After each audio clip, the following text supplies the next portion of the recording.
Olá, esse corresponde ao tema 7 do nosso conteúdo programático de Anatomia Sistêmica e Histologia Básica, e nessa videoaula a gente vai tratar sobre o sistema digestivo.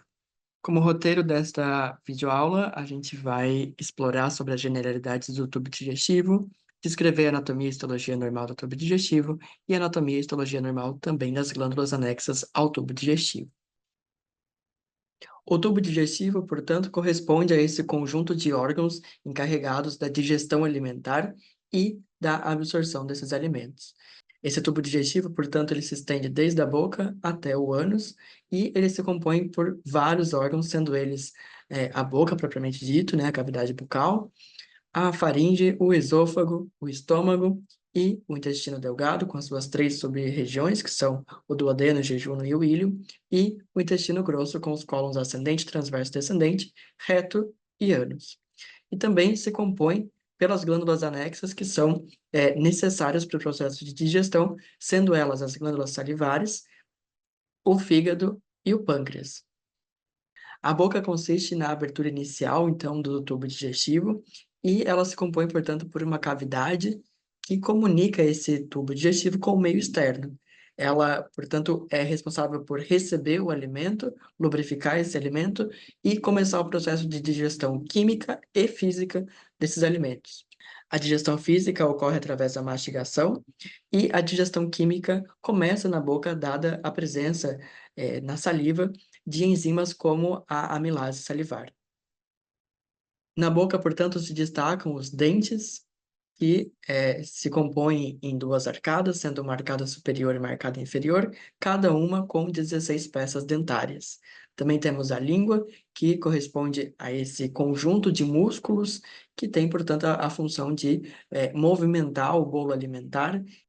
Na região facial também temos a presença das glândulas salivares, que são um conjunto de três pares de glândulas, que tem, portanto, a função de produzir e secretar a saliva na cavidade bucal para poder lubrificar o bolo alimentar e também começar o processo de digestão química, dado que nessa saliva está presente enzimas como a amilase salivar.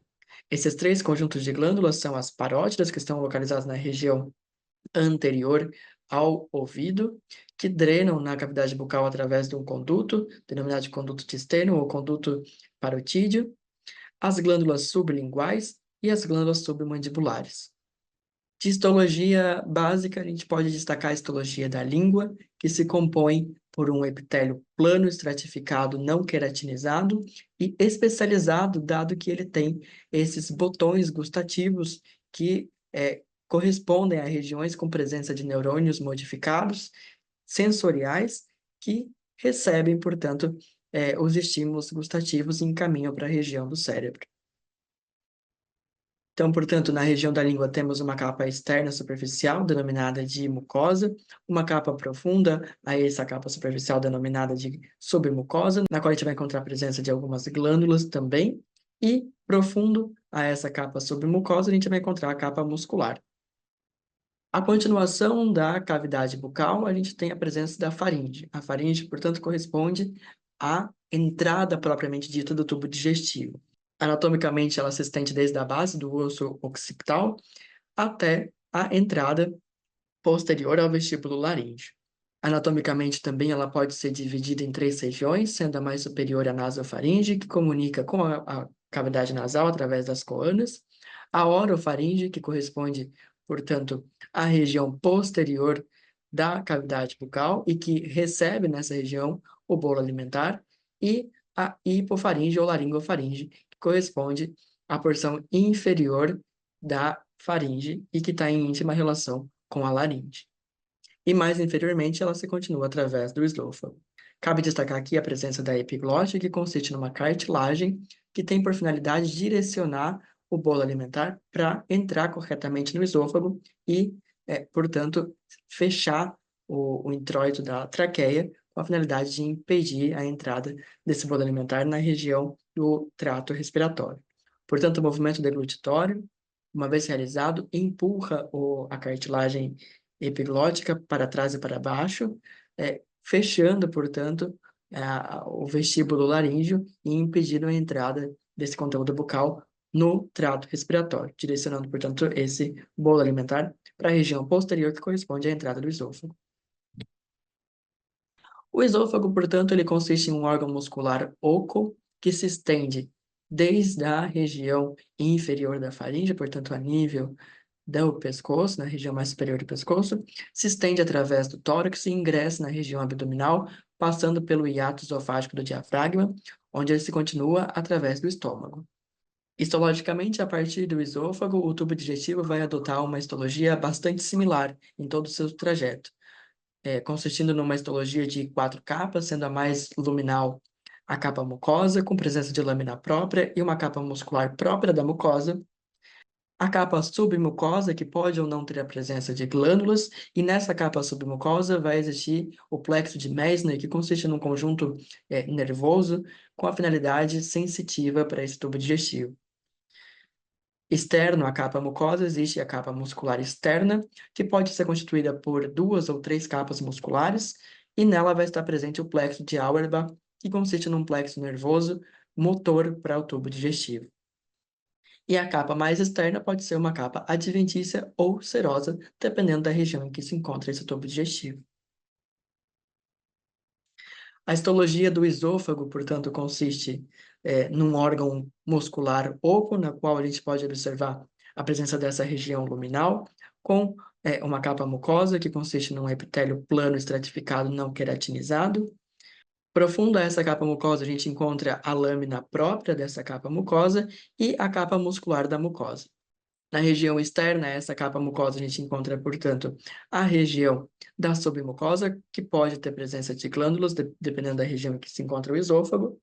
E na região mais externa, a gente encontra essa capa muscular própria, que se constitui por 2 subcapas, sendo uma capa mais interna de músculo circular e uma capa mais externa de músculo longitudinal. Logo que o esôfago ingressa na região abdominal, ele se comunica com o estômago. A comunicação entre o esôfago e o estômago está mediada pela presença dessa válvula denominada de cárdia. E o estômago, portanto, consiste nesse órgão saculiforme, muscular oco também, com a presença dessas arrugas gástricas que têm por finalidade proteger esse órgão da sua secreção ácida. O estômago apresenta morfologicamente uma curvatura menor e uma curvatura maior, e ele pode ser dividido em região de fundo, região da cárdia, propriamente dito, já que nessa região consiste na presença da válvula cárdia, a região pilórica e, mais posteriormente, a presença do esfíncter pilórico, que comunica a região distal do estômago com o intestino delgado, na primeira porção, que corresponde, portanto, ao duodeno.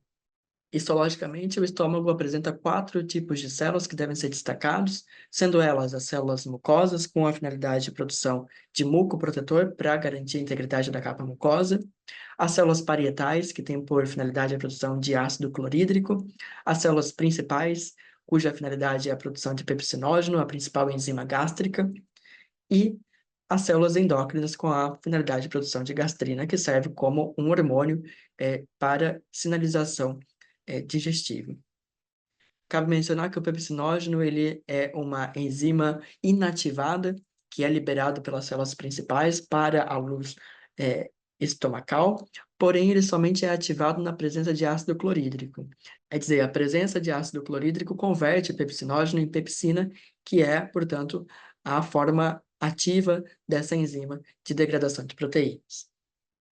Histologicamente, o estômago apresenta também uma conformação de 4 capas, como a gente havia mencionado anteriormente, sendo a capa mais superficial, mais luminal, uma capa mucosa com epitélio plano estratificado não queratinizado, com a presença dessas glândulas secretoras de ácido e de pepsinógeno, como a gente descreveu anteriormente. Profundo, a gente encontra uma lâmina própria com a muscular da mucosa, e externo a ela a gente encontra a capa submucosa. E a capa muscular do estômago apresenta uma conformação tripla, apresentando uma capa oblíqua interna, uma capa circular média e uma capa longitudinal externa.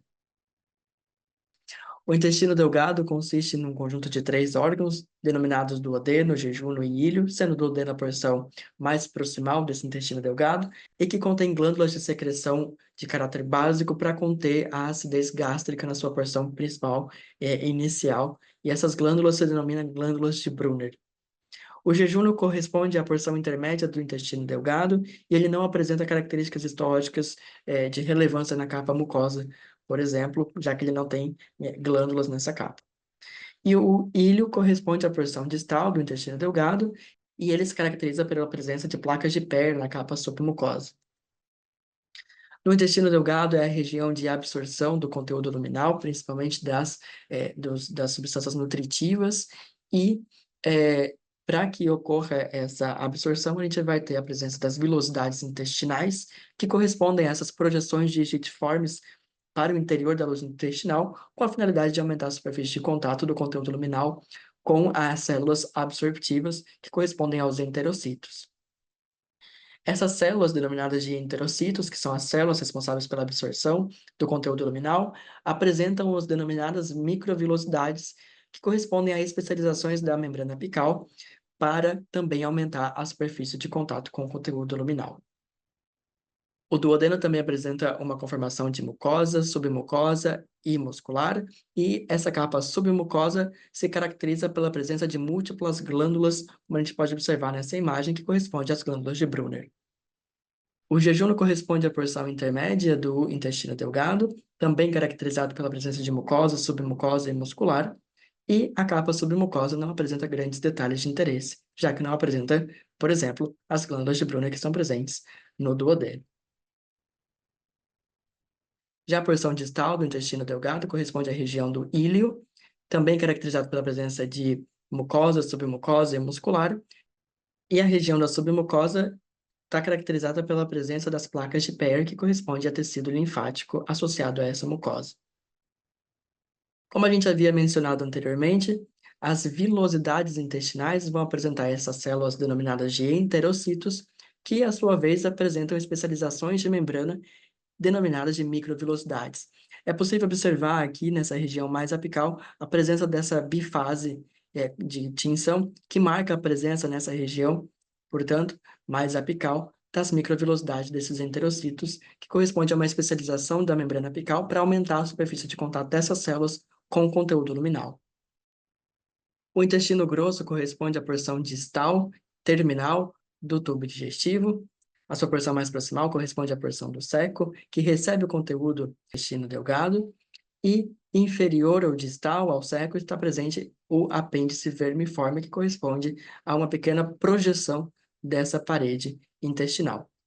O seco se continua através do cólon ascendente, logo cólon transverso, cólon descendente, cólon sigmoide, reto e ânus. A absorção intestinal ela se realiza através da presença de múltiplos capilares no interior dessas vilosidades intestinais e, portanto, essa ramificação de capilares permite a absorção desse conteúdo, principalmente do conteúdo hidrofílico. Já o conteúdo hidrofóbico ou lipofílico necessita da presença desses vasos linfáticos, denominados de vasos quelíferos, para poder serem absorvidos. Esses capilares terminam drenando para a confluência do sistema porta-hepático, que consiste, portanto, na drenagem venosa da cavidade abdominal, ou seja, na drenagem do sistema intestinal, que vai conformar a veia porta para drenar todo o sangue intestinal que recebeu esse conteúdo luminal do intestino para o fígado. Esse sistema porta-hepático, portanto, ele se compõe através das veias gastroesplênica e veia mesentérica inferior, que conforma o tronco espleno-mesaraico, que, uma vez que recebe a veia mesentérica inferior, conforma a denominada veia porta, que drena para o fígado. O fígado, portanto, corresponde a esse órgão localizado na região do hipocôndrio direito, portanto, na região abdominal, e que tem íntima relação com a face inferior do diafragma. Anatomicamente, ele pode ser dividido em dois lóbulos, sendo um lóbulo esquerdo menor e um lóbulo direito maior, limitado pela presença desse ligamento falciforme. O fígado ele corresponde à maior glândula do corpo humano e tem diversas funções, sendo a mais importante de ser destacada nessa videoaula, a produção da bilis, a degradação de substâncias tóxicas, a realização do ciclo da ureia, o armazenamento de glicogênio, a degradação de hemoglobina e o armazenamento das vitaminas A, D, E e K.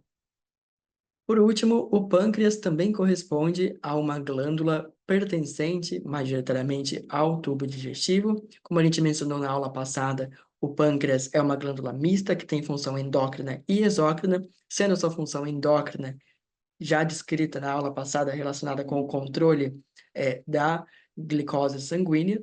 Já a sua porção exócrina consiste na produção de enzimas digestivas para auxiliar no processo de digestão a nível do intestino delgado.